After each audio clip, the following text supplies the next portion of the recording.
Good evening and welcome to a Center for Enlightenment production brought to you by Matthalamew. Tonight we're going to be looking at we're going to have 6 sessions about the future for the Center of Enlightenment, and you as the audience who will be sharing that light, the knowledge and wisdom which comes with understanding.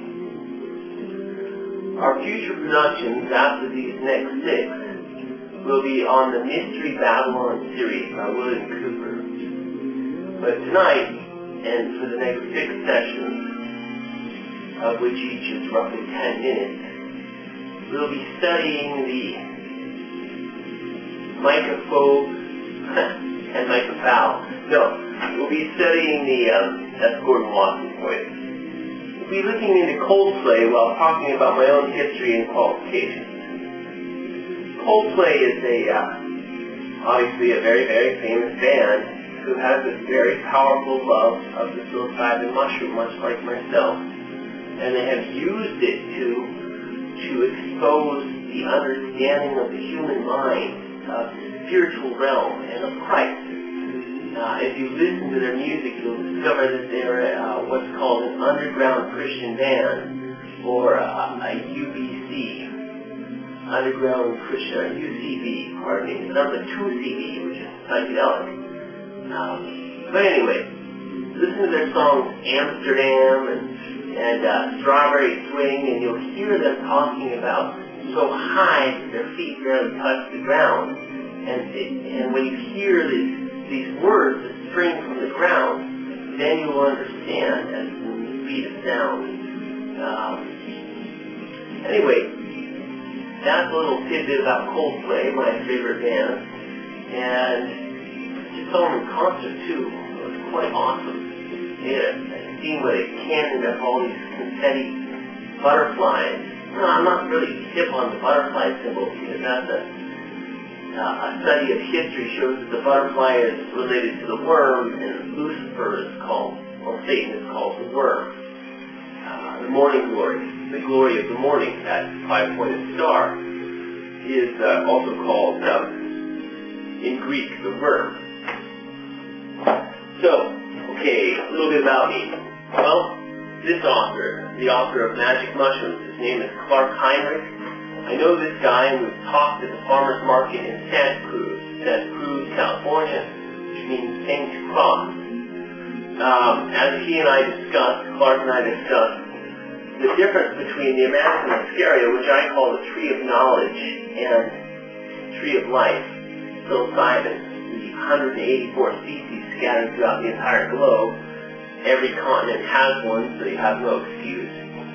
The Psilocybin cubensis, or Psilo, meaning bald, and cubensis meaning Cuba, bald head, which is just like the Jesuits used to shave their heads.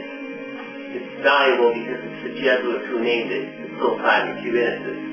And when they named it that in Cuba, they said, hey, this comes from Spain. We saw this in Portugal. So there was a history of knowledge of the psilocybin, or bluing mushrooms, by the Jesuits. The Jesuits, we'll get into them later. Chris Martin, you gotta kind of stop and pause when that guy speaks. He's very humble, you know. Just an impressive guy. Alright, so, what do I know about this guy? Clark Heinrich? I know that he and I agree that the unicorn is the probable symbol for the morning glory. As we discussed at the farmer's market, the unicorn, or one corn, the corn of oneness, was always tied to a tree and couldn't go more than 12 feet away, as Clark related to me. Now, he doesn't like the psilocybin mushrooms because he says it creates too much of a Christ-like crucible, that one suffers the agony of all the world and the sin and the destruction of the trees and nature, and that he doesn't really desire that. Well, I don't desire to suffer either, but one solid night of good suffering builds a lifelong friendship with the Most High, who's called that for a reason.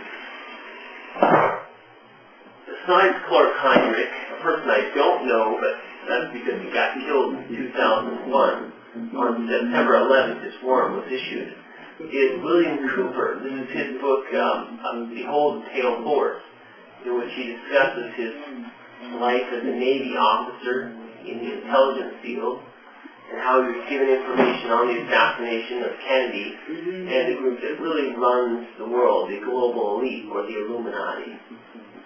Another book, the Book of the Mormon. Turns out this book is pretty much pushed forward by the Illuminati, or that Mystery Babylon school.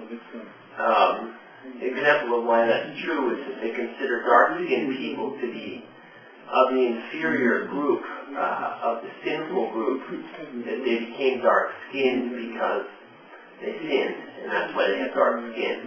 If you don't believe me, just read the Book of Mormon. On the other hand, there's useful intel in there as well.